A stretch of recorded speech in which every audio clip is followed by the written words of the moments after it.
Good to see you, man. Nice to Great see to see you. Zeppelin. I mean, where does it start? Do you remember the first album that you heard? Well, I do remember that, but I think the most impressionable I was laying in bed at 10 at night and hearing Zeppelin on the radio. And even though I'd buy the records and put them on, laying in bed in the dark and hearing that. About that classic FM radio. Exactly. And it just has set the stage for what music and how I thought musicians didn't come from Earth. I thought they came from another planet. Led Zeppelin really Jim did Ladd that. on KMET? That's it, Jim. KMET. I was born and raised LA. So Jim Ladd would, from 9 to midnight. He would go deep. He'd go deep on the album. And he would go into your head and talk and tell you a little story, you know? Yeah. So I think buying the records and playing drums to them was a one experience, but laying in bed and having them come into my thoughts and dreams really kind of painted the picture of what music could really do for somebody, you know? Yeah. Because the drumming thing is, all the young drummers want to replicate their favorites, and they realize you can't.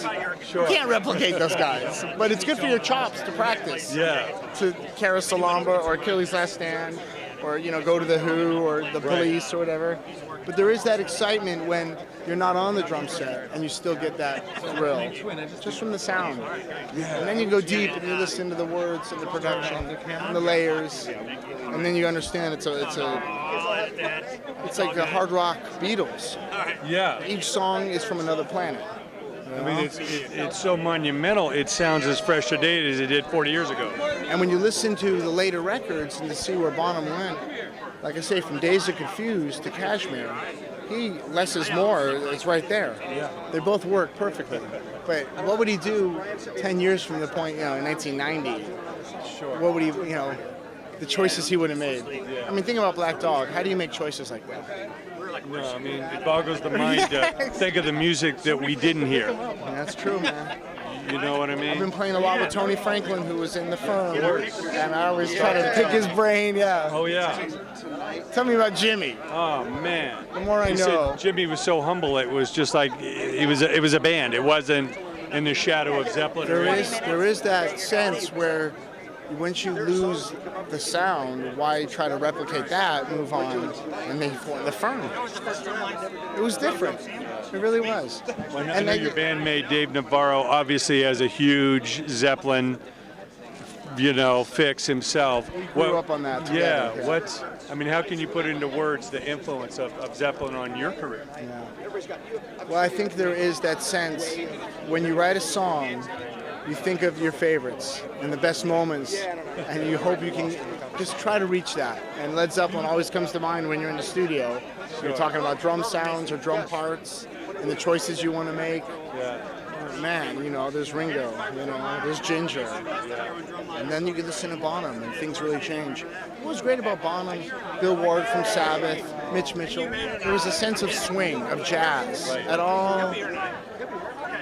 From bottom to top, A to Z, there was always a sense of swing. And understanding, not even if you're not playing it, but understanding where it is, makes you feel like you're on a boat.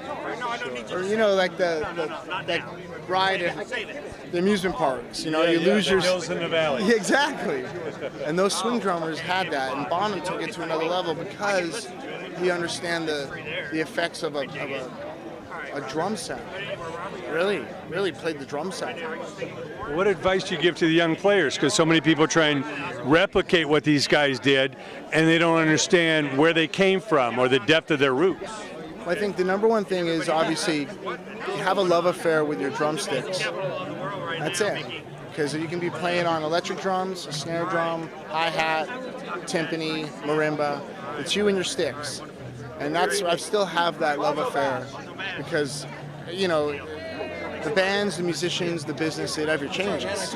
But what you have is you and your relationship with your sticks. And that's what gets me through anything that I think where the creative side is being derailed and you're not getting on the right track.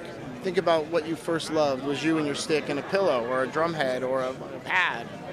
And that's really where I try to go back and try to push that point with young people, that discipline of finding something that really means something to you. And you don't have to, it's important to study technique. It's important to experience life and put those things together, and that's your style. It's having technique and your own experience, and then that's what you sound like. like a surfer, skater, a drummer.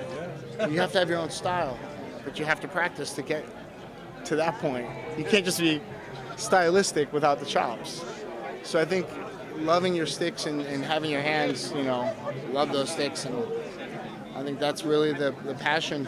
When, you know, you get ready for a drum clinic or a drum performance in front of other drummers, everyone practices more. It's good for the world.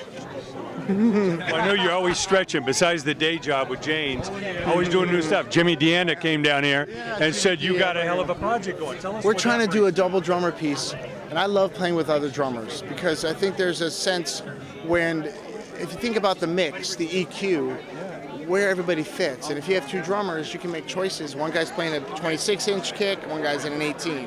One guy's got a piccolo snare, one's got a ballad snare. And you can make choices of where you fit in the mix. And then the rhythms, you know. And I think it's powerful to join forces with drummers because of that athletic kind of competitive spirit that drummers have with each other. But we want to, it's like a baseball, Little League. I remember in Little League, if someone was better than me, it was a bummer, but I wanted to see. I wanted to learn from them. That's what the drum world's like. Oh, you can do that as a drummer? It still happens. And other instruments don't really have that family. Sure. And so me and Jimmy met many times, but we got close about a year ago. And it's just great making music with him. So we're not sure what it's going to sound like, but we've got ideas and two drummers. And I'm more, I would say, bubbly and hyper. And he's more meat and potatoes. So that's a nice combination, you know. What was there for the Tommy Lee thing with the methods, man? What did you learn from Tommy? Well, I mean, what didn't I learn? I mean, I used to follow Motley when I was 13, 1981, and put up their posters at the Starwood, etc., and just do whatever I could to get close to him. I remember showing him pictures, and he couldn't believe what he saw. There was me with the braces, putting up posters for his band, but his work ethic, me and him would play from 12 to 2, the band would rehearse from 2 to 6, then me and him would go from 6 to midnight. He just wanted to be badass. I'm going in. Thanks so much, Stephen.